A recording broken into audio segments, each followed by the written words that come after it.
A blessed day to you, and today's benefit is sharing in another man's judgment. 1 Samuel chapter 4 verses 2, 4, 10 and 11, New Living Translation. At that time, Israel was at war with the Philistines. The Israelite army was camped near Ebenezer, and the Philistines were at Aphek. The Philistines attacked and defeated the army of Israel, killing 4,000 men. So they sent men to Shiloh to bring the ark of the covenant of the Lord of heaven's armies, who is enthroned between the cherubim. Hophni and Phinehas, the sons of Eli, were also there with the ark of the covenant of God. So the Philistines fought desperately, and Israel was defeated again. The slaughter was great. 30,000 Israelite soldiers died that day.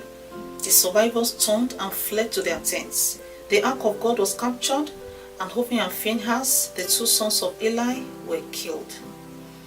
After learning some positive things that we may have overlooked about the life of Eli, I felt impressed to stay with the book of 1 Samuel to see what the Lord will have to say to us. Reading through the account in chapter 4 was a troubling development in Israel. Earlier, the Lord proclaimed judgment on the house of Eli because of the behavior of his children, who have desecrated the altar of God and brought bad governance in the nation of Israel.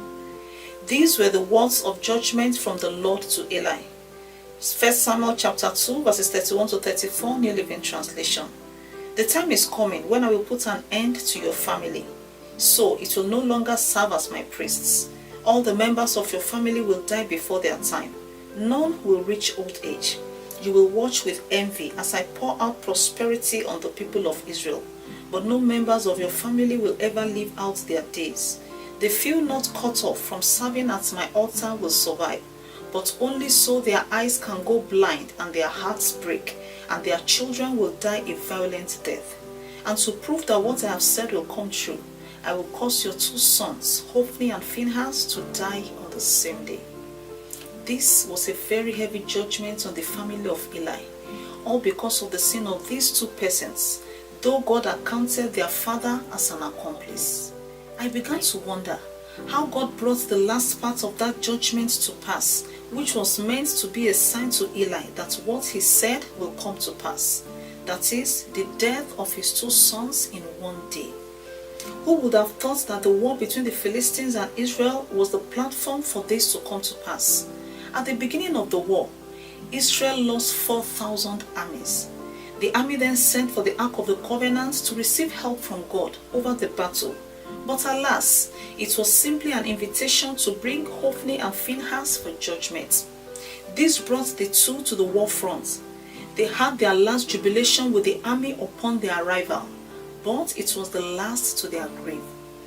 This is not what actually bothered me, except that 34,000 soldiers, who possibly may be innocent and patriotic, had to die because there was a standing judgment on the abominable priests in their nation. Beloved, I'm moved to activate you to pray.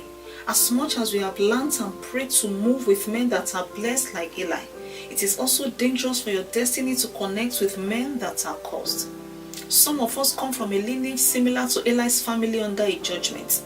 We must not take it for granted to pray that the blood of the Lamb will plead for our exemption from the judgment. On the other hand, some are in companionship with people from families under judgment. I encourage you to beam a spiritual searchlight on some negative occurrences around your life and family. I hope you are not sharing in another man's judgment. Please pray. So Lord, let your blood spare us from every generational judgment that we share in, and deliver us from another man's judgment that we are connected with, in Jesus' name. Amen. Thanks, and enjoy today's benefits.